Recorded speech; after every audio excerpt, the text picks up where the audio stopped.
Do you have any good stories from being on Broad Street during the post-Super Bowl experience? I'll give you a few. Some of these you can actually go to my Instagram and see these. I was walking down Broad, and a woman stopped at I can't remember where there's a Crown Fried Chicken on Broad and maybe like, I don't know, whatever, immaterial. Woman is stopped at the intersection there trying to cross and decided, because everyone's hooting and hollering, to turn around and twerk onto her car horn and honk the horn. And the funniest part is not that she did that, although that's very funny.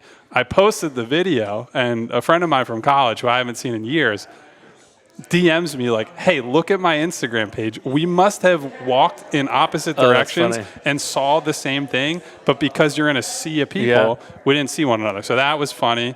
That's very funny. There was a man who climbed one of the street lights at, I think it was Broad and Pine, I want to say, who looked like the United Healthcare accused shooter. Okay. And so people were chanting Luigi at him.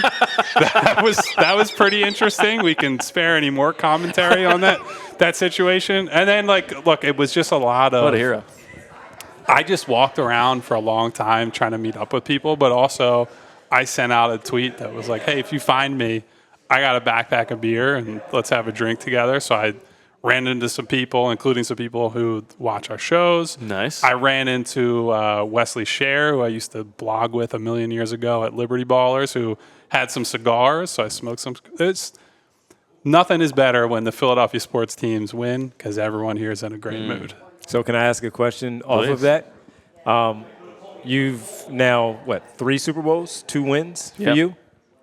What's it been like to cover 3 Super Bowls, 2 wins, and then prepare for the next year where they are still good and go in as one of the favorites once again? And we haven't experienced that, so that from just not holding my breath over here, Devon. From just a covering the Super Bowl standpoint, before we even get to what comes next, I am glad that I have seen.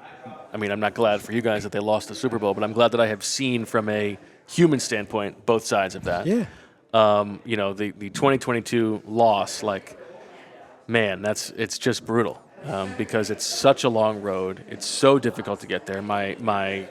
The moment I can picture in my mind is like Sirianni coming up to Jason Kelce, and Kelce's still in his full uniform. Obviously, his brother just won the Super Bowl, so it's even more mixed emotions for him, and he's like taking off the tape. And Nick's like, thank you so much for everything. What a great ride, and Jason's like, it's just so hard to get back. And they got back 2 years later, but it requires so much, like we were talking about before. I will say this Super Bowl locker room compared to the 2017 Super Bowl locker room, this was much more of a party. Now in 2017, it was still the music is playing loud, but at one point Doug Peterson comes in and gives a speech, and they do their team prayer that they've done for a while, and it's a little bit more siloed, the position mates are drinking with each other, whereas in New Orleans it was like a total scene, like a nightclub mayhem, to the point where I turn the corner and I have a lit cigar in my ear from an assistant coach. You've got champagne all over you. This was much more of and maybe it's because it was a younger team, and so that's where they are in their stage of life a little bit more. But this was much more of a true raucous celebration. Maybe it was New Orleans too. In terms of what comes next, that's why I'm curious how you guys feel as Eagles fans about are you even as plugged in as much? Because I feel when your team wins, it's hard to care about the minutia quite as much until the season is back. Then you're locked in.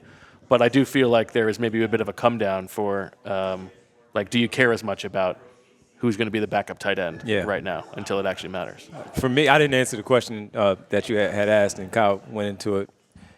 I did. I cared. Of course, joining you guys quickly for the draft, that first night, seeing how things would play out in free agency before that stuff still mattered to me to see how it went. Number one, because you were losing a lot of players. But then also, can you keep Zach Bond? Can you bring him back? The surprise of Saquon Barkley, it wasn't a surprise maybe for you guys, but they gave him the extension, and he got that out of the way. And seeing all of those things play out, I was still invested in the offseason just as much. The OTAs, I want to see, even though Jahad Campbell can't really participate, I want to see it. I want to see what he looks like. And I'm a nerd about the numbers and things like that of what jersey numbers he's going to wear. Oh, the numbers king over here. Yeah, I'm the numbers king. And so, I was still invested, and maybe even more just because they did win. And I do think they can get back and compete and defend their crown. And I would add on to that like if I am not super plugged in now, it has no bearing on how plugged in you'll be as soon as training camp starts and all that, because Devon brought up sharing this with his kids, right? And like for me, the Eagles are so important to me in part because it's a way I connect with my dad and my friends and my family, and like the Eagles, more than any other team in the city, and frankly by a pretty comfortable margin, really represent the whole city and Philadelphia as a community.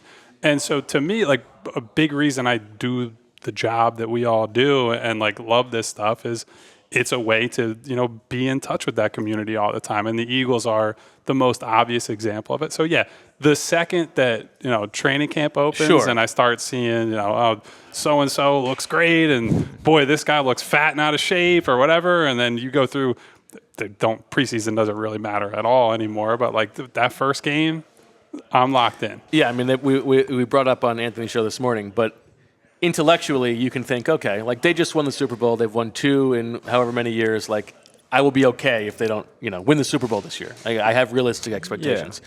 Versus I'll be mad as hell if they're losing, in 2018 they're losing at halftime to the Falcons, they get booed off the field, right? Like, and they probably deserved it, right? We start at scratch, like from a baseline level, you're still going to feel the way you feel. Yeah, of course. Yeah, it's still a good time. Kyle's like you said, you're still gonna be mad as hell, but that first loss, I will be spitting mad in my house, making because the worst dinner my wife's ever eaten after that game at 4:15 p.m. Some player's gonna come back where you be like, they shouldn't have made that play and they would have won the game, just like that. So, because I always say it, but we're all, how did it happen? Yeah. Here's how it happened, and that's why I'm ticked off right now, or that's why you're reacting to certain things in the post game because of how this particular thing happened in the game that caused them to lose that one. So even if they lose, you're still going to cook dinner? Well, it depends on the night, but yeah, that's a lot of ordering out on Sundays, I would say. Okay. But at home, who's doing more of the cooking? My wife, for sure. Although lately I've been doing more. I've been trying. That's one of my off-season projects is just trying to. What's new in your bag? I am making later a lemon ricotta pasta dish with some roasted broccoli and some spicy sausage. So that'll hopefully go over well. We'll see.